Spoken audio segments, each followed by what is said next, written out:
Mummy, मैं कह रहा हूं ना, मैं सिया से ही शादी करूंगा, अन्यथा मैं जिंदगी भर कंवारा रह जाऊंगा और यह मेरा अंतिम निर्णय है। अब इस विषय पर मैं आपसे आगे बहस नहीं करूंगा। तभी अभिनव की मम्मी रामाजी ने कहा, बेटा तू समझता क्यों नहीं? हमने तेरे सामने सिया की जन्म कुंडली पंडित जी को दिखाई थी ना, और उन्होंने सिया की कुंडली में मंगली दोष बताया है। अब तू बता, सब कुछ पता होते हुए हम तेरी शादी एक मंगली लड़की से कैसे कर दे? तू जानता नहीं कि मंगली दोष वाली जीवन साथी की मौत जल्दी हो जाया करती है। इसीलिए तुझे मैं समझा रही हूँ कि तू भूल जा सिया को।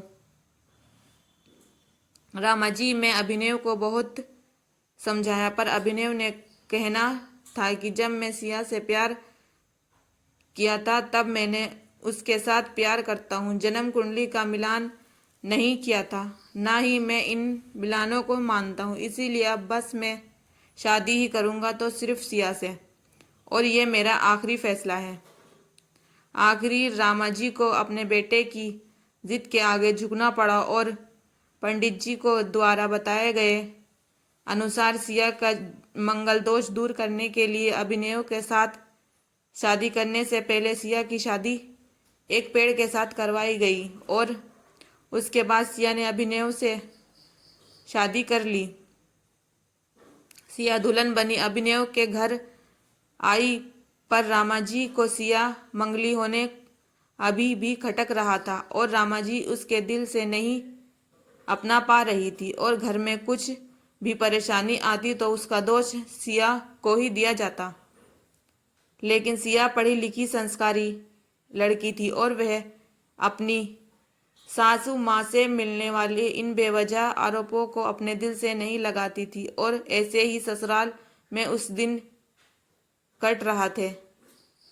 एक दिन अभिनव ऑफिस से जल्दी ही घर आ जाता है। तब रामाजी ने उससे पूछा, बेटा आज जल्दी कैसे आ गया? तब उसने बताया, माँ आज सुबह से ही मेरे सर में दर्द और बहुत कमजोरी आ रही है, इसीलिए ऑफिस से मैं काम करने की हिम्मत नहीं रही।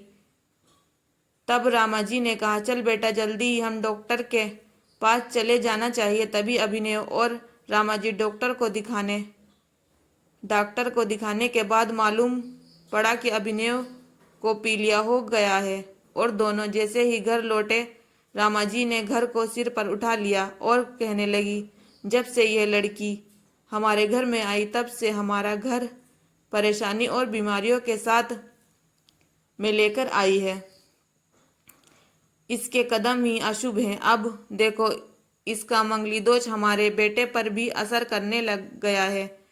कल को अगर मेरा बेटा को कुछ भी हो गया तो मैं कौन जिम्मेदार होगा? तभी सिया ने कहा, मम्मी जी प्लीज, और कितना नीचे दिखाओगी मुझे? आज तक मैं चुप रही क्योंकि पापा ने यही सिखाया था कि बड़ों के आगे ससुराल में जवाब मत देना, पर आज तो अपने हाथ ही कर दी। अगर मैं आज नहीं बोली तो जिंदगी भर खुद को माफ नहीं कर पाऊंगी। मम्मी जी, अगर आप पंडित जी पर भरोसा नहीं करते तो उनके कहने के अनुसार अपनी सारी मंगलीय दोष निवारण के विधि क्यों कराई? क्योंकि पहले अपने मेरी पेड़ से शादी करवाई। दोष मेरी मंगली होने नहीं है, बल्कि दोष मेरे आपकी बहू होने का है, क्योंकि घर में ना जाने अनजाने में कुछ भी परेशानी आती है उसको आप मुझे ही जोड़ देती हैं, और जब से कोई सास बहू से सिर्फ नफरत ही कर रही होती है तब ये बहु दोष बेटा बहू को नहीं पूरे परिवार को परेशानी में डाल देते हैं, और इसी बहु दोष के मुफ्त भी सिर्फ सास ही दिलवा सकती है। बहू को अपनी बहू माने, उसे दिल से अपनाए, उसे भी सम्मान दे और यही महसूस कराए कि वह इस परिवार का सदस्य। नहीं तो बहु दोष मंगली दोष से भी ज्यादा प्रेरणादायक हो जाता है। सिया का कही हुई बातें रामाजी के दिल पर झंझोर रही थी, और उन्होंने मन ही मन में पश्चाताप हो रहा था। उसी समय उन्होंने सिया को कुछ नहीं कहा। थोड़े दिन बाद अभिनव बिल्कुल ठीक हो गया और ऑफिस जाने लगा, और एक महीने बाद अभिनव की सैलरी भी बढ़ गई। तब उसने घर आकर इसका श्रेय सिया को दिया। तो रामा जी बोली, हाँ सही है बेटा, तू तो सारे सिया बहू को ही देगा। तेरी माँ का आशीर्वाद भी तेरे लिए प्रतियोगिता पीछे रहता है। तेरा साथ तू मुझे श्री देना भूल ही गया है। तभी अभिनव ने कहा, माँ इस बार सिया का मंगली दोष मुझ पर और ना ही मेरी तरक्की पर ना ही लगा। और माँ, जब हम बुरे परेशानियों का सिया को देते हैं तो अच्छे कर्मों का सिया को तो ही देना चाहिए। तो इसीलिए आज सारा सिया को जाता है। अभिनव हंसते हुए कहा।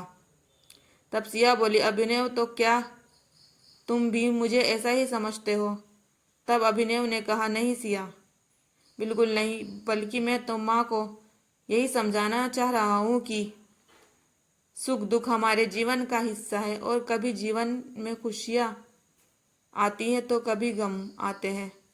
इसके लिए हमारे परिवार के सदस्य ये अभिनव बहुदोष देना उचित नहीं है।